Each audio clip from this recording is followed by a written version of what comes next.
El mundo tiene que ver su hermosura. Con una mirada me voy de aventura. Kanina, burnout, dinefrosted, nag-defrost syempre yung ref. Binabad ko yung pork chop sa asin. Ngayon, hapon na, mga past 4. Yan, coat natin siya ng flour na may halong breading mix. Yan, luluto natin mamaya dun.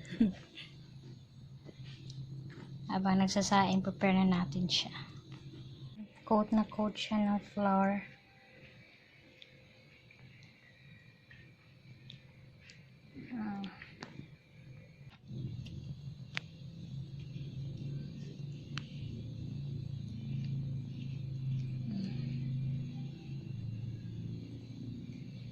Hindi ako nakadala ng tripod, guys.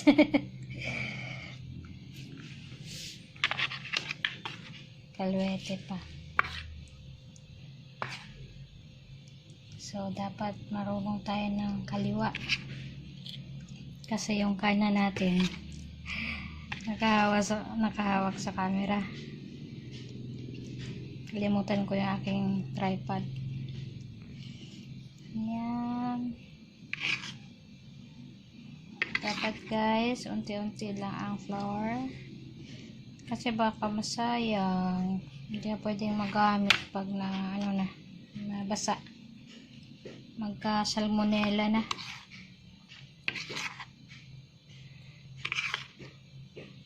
Tama ba yun? Basta prone na siya sa bacteria. Tansyahin mo lang na yung ipe-prepare mong breading magagamit para hindi siya masayang.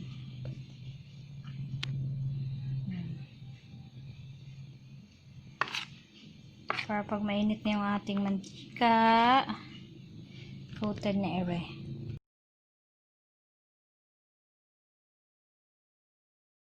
Coated na yung 4 na pork chop na breading mix. Saing na rin tayo. Nakuha ng tubig yung ating pinakainit na mantika. Nagalit. Isasalang natin yung pork chop dyan. Mainit na. Pwede natin ilagay. Ayan, mainit na yan guys. Ilalagay na natin yung ating pork chop. Pero hinaan natin konti yung apoy kasi baka masunog bigla yung labas. Tapos yung loob, hindi pa siya ganun ka-luto. Sasalang na natin to guys. Hindi nyo makita, masyadong malapit. Ayan, sasalang na natin yan.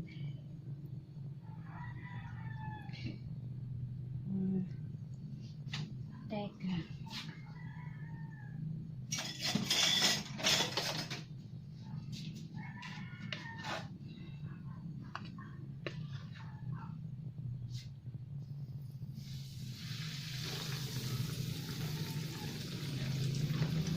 Kung mas malalim sana yung mantika, mas maganda. Pero sige lang, ayos lang yan.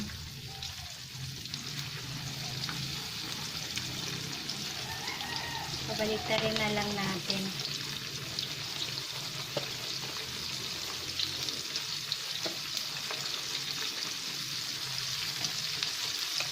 Ang bango ng tasty boil guys. Bango ng spice. Hindi siya tumatalsik kasi nga mainit na mainit yung apoy.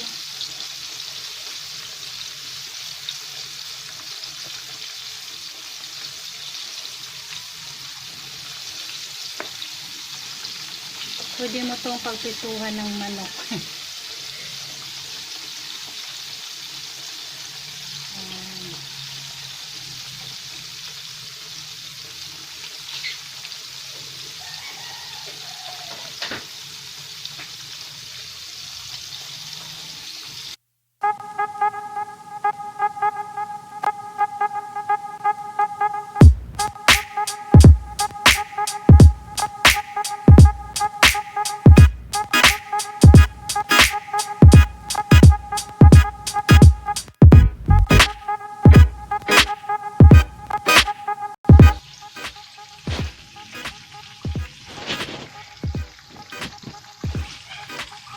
medyo mali ang ating pagkakaluto. Dapat talaga hindi lumapat sa frying pan.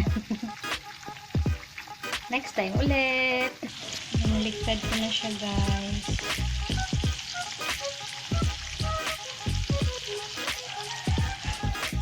Luto na. Hindi masyadong nakakapit yung ating flour kasi hindi natin nalagyan ng itlog. Next time, guys, baka ma-perfect ko lang. Pero masarap naman ito. Binabat ko yan kasi pag-cookie note. Ganito talaga ang pagluluto. Minsan, ayun o, nag-sink in yung ibang flour. Yung iba kumapit.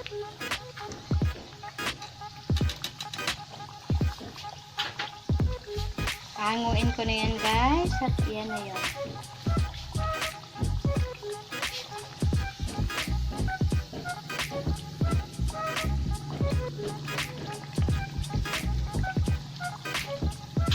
Thanks for watching, and please don't forget to like and subscribe.